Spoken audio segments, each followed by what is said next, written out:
মনে তো অনেক কষ্ট স্যার, পরিবার ছাড়া, বাচ্চা কাচ্চা ছাড়া, মা ছাড়া এখানে ঈদ করা তো স্যার রাস্তায় ডিউটি করি, অনেক কষ্ট স্যার। বাবা চলে আসেন, আমরা ঈদ করবো একসঙ্গে। কি বলেছেন? তখন বললাম যে মা, অত ছুটি পাই নাই, ছুটি পাইলেই যাব। ঈদের দিন আমাদের ট্রাফিক মূলত কোনো জ্যাম নাই, কোনো বন্ধ ছুটি নাই। এখন পরিবার ছেড়ে আমরা সাধারণ মানুষের সেবায় নিয়ে যেতে আছি, এটা আসলে কষ্টজনক। পরিবারকে অবশ্যই মিস করবো এবার, কারণ প্রতিবারই চেষ্টা করেছি যে পরিবারের সাথে ঈদ করার। এবার হয়তো পরিবারের সাথে এবার ঈদটা হবে না। স্যার আমরা গাড়ির চাকরি করি, এখন আমাদের তো ছুটি নাই, আমরা দিন মজুরি, আজকে কাজ করছি, আজকে পয়সা হাজিরা উঠছে, খাতার পয়সা পামু, কাজ করি না পয়সা পামু না স্যার। এই জন্য মাস হিসাবে আমাদের ছুটিও দেয় না, ছুটি নাইও, ছুটি পাইও না স্যার। স্যার তার মনে তো অনেক কষ্ট স্যার, পরিবার ছাড়া, বাচ্চা কাচ্চা ছাড়া, মা ছাড়া এখানে ঈদ করা তো স্যার রাস্তায় ডিউটি করি, অনেক কষ্ট স্যার।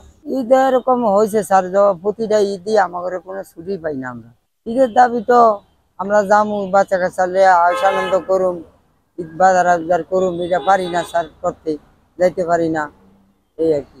বাচ্চারা তো চায় যে বাবা তুমি বাড়িতে আয়ো, তোমার সাথে একসাথে আমরা ঈদ করুম, তা তো বাচ্চা করে সেই হাসি খুশি দিতে পারি না। যাই হন, বাবা যেমন দূরে থাকে আর তারা চাইবি আর কি হন, তারাও তো জানে যে বাবা দূরে থাকে, আসতে পারে না, আমাদের পেটের কিল দেওয়ার জন্যই তো। বেতন দাঁড়ানো দেয় নেই, বেতন ঈদের পরে দিব, ওই জন্য আর পাঠাইতে পারিনি। আপনি এখানে একা আছেন, তো আপনার পরিবারের সদস্যরা কোথায় আছেন? গ্রামে আছি। তো কালকে তো ঈদ, জি, এখানে তো কেমন লাগছে আপনি পরিবার ছাড়া, সন্তানদের ছাড়া, স্ত্রী ছাড়া ঈদ করতে কেমন লাগছে আপনার কাছে?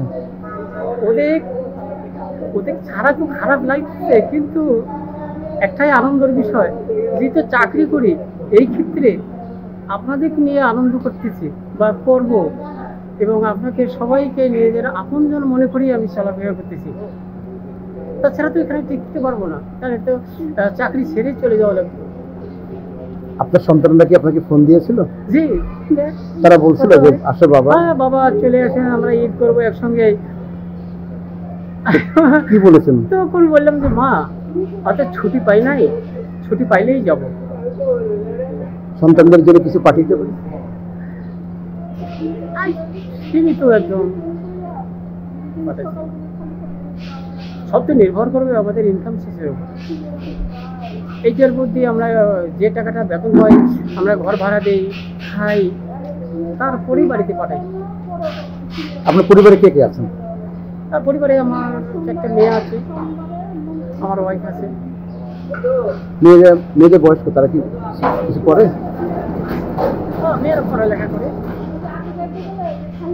আপনি এখানে কতদিন ধরে আমি নিরাপত্তার দায়িত্বে আছেন? কত বছর? 3 বছর। 3 বছর ধরে আছেন। আর কিছু বলবেন? আপনি যে ঈদের অনুভূতিটা বলেন, এর আগে যে ঈদ করেছেন, আজকে সন্তানদের ছাড়া ঈদ করবেন, এটা কেমন? না, খারাপ লাগে। ঢাকা শহরে যতগুলো চাকরিজীবী লোক আছে, সবাই মনে চায় যে বাবা মার ভাই বোনের সঙ্গে ঈদ করি, বা আমাদের আত্মীয় স্বজন আছে তাদের সঙ্গে দেখা করি, সবাই মন চায়। কিন্তু অনেক ক্ষেত্রে, চাকরির ক্ষেত্রে সে ছুটি না পাওয়া যাইতে পারে না। মন খারাপ তো হওয়া স্বাভাবিক, কিন্তু এই মুহূর্তে আপনাদের সবাইকে আপনজন মনে করি চলাফেরা করতেছি। যদি আপনাদের আপনজন মনে করি চলাফেরা না করি, তাহলে তো চাকরি ছেড়ে চলে যেতে হবে। ধন্যবাদ আপনাকে, ভালো থাকবেন। ঈদ মোবারক। ঈদ মোবারক। আমাদেরও পরিবার পরিজন নিয়ে ঈদ আনন্দ করতে ইচ্ছে করে, কিন্তু আমরা কর্তব্য এবং দায়িত্ব পালনের স্বার্থে এবং জনগণকে ঘরমুখী দ্রুত যেন যাইতে পারে তার ব্যবস্থা করতে পেরে আমরা এইভাবে ঈদের আনন্দটাকে উপভোগ করি। ঈদের দিন আমাদের ট্রাফিক মূলত কোনো জ্যাম নাই, কোনো বন্ধ ছুটি নাই, এবং যানজট নিরসনে আমরা সচল থাকি, সচেষ্ট থাকি।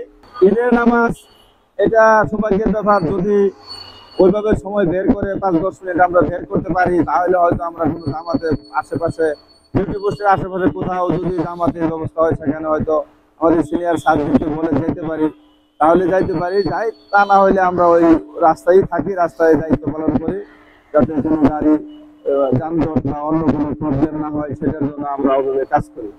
এখন পরিবার ছেড়ে আমরা সাধারণ মানুষের সেবায় নিয়ে যেতে আছি, এটা আসলে কষ্টজনক, কিন্তু আমাদের তো দেশের স্বপ্ন দেখতে হয়, মানুষের ভালো। এখন একজনের দেশের জন্য কাজ করতে গিয়ে আমরা ফ্যামিলি থেকে আলাদা।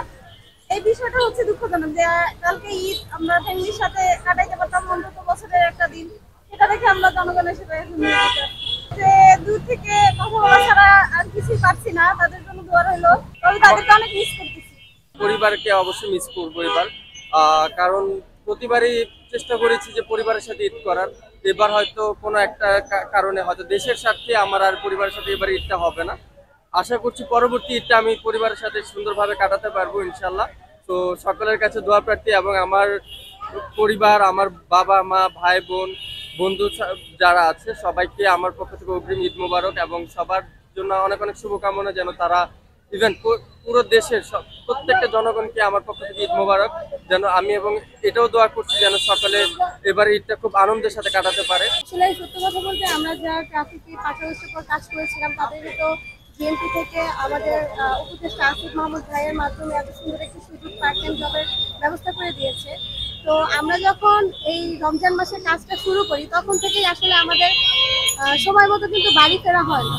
ইফতারটাও আমাদের রাস্তায় করতে হয়েছে, কিন্তু আমরা এটাকে মানে নিজের ভেতরে আর কি ওন করে নিয়েছি, অর্জন করে নিয়েছি যে আমরা দেশের সেবায় যেহেতু কাজ করতেছি এতটুকু স্যাক্রিফাইস আমাদের মানে ভালো লাগার জায়গা থেকে চলে আসে।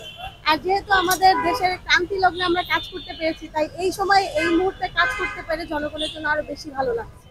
আর ঈদের যাত্রাটা আরো বেশি দেখা যায় মানে আতঙ্কগ্রস্ত হয়ে যায় মানুষ, কারণ অনেক সময় অনেক সড়ক দুর্ঘটনা, তারপরে এই যে মার্কেট প্লেস গুলোতে দেখা যায় হানাহানি ধরাধরি এই ধরনের মানে দেখা যায় দুর্ঘটনাগুলো ঘটে থাকে। তো আমরা থাকার কারণে আপনারা নিজেরাই হয়তো বা বুঝতে পারতেছেন বা উপলব্ধি করতে পারতেছেন যে বিষয়গুলো একটু হলেও কমে আসছে। দ্যাটস ওয়াই আমাদের আসলে নিজেদের আত্মত্যাগের বিনিময় বা ওই বাড়ির যে মানে আনন্দটুকু সেটা আমরা রাস্তার মাঝে আপাতত নিজেদের কাজের মাধ্যমে খুঁজে পাচ্ছি, যে কারণে এই ত্যাগটুকু স্বীকার করি।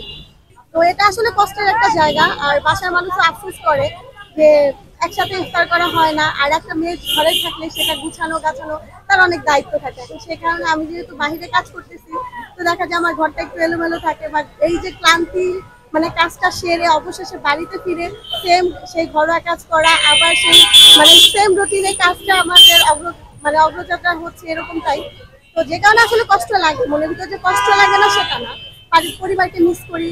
আমাদের ঈদটা হচ্ছে যে মুসলমানের একটা প্রাণের উৎসব, সেই কারণে সবাই চায় ঈদের সময়টা বা রমজানের সময়টা একসাথে থাকার, আনন্দ ফুর্তিতে কাটানোর। তো আমরা এই পুরোটা সময় আসলে দেশকে উৎসর্গ করে দিয়েছি, যে কারণে ভালো লাগে।